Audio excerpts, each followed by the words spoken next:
खैर, इस बार आपने ऐसा क्या किया है अनम साहिबा? मेरा मूड नहीं है किसी से बात करने का।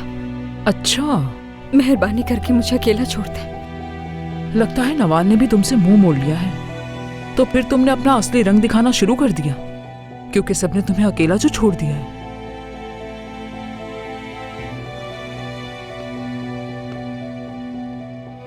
मैं अकेली बिल्कुल नहीं हूँ, मुराद भाई मेरे साथ हैं। सिर्फ अभी के लिए। मगर ये बात याद रखना, तुम्हारे आसपास के लोग तुम्हारी हरकतों की वजह से तुमसे दूर होते जा रहे हैं।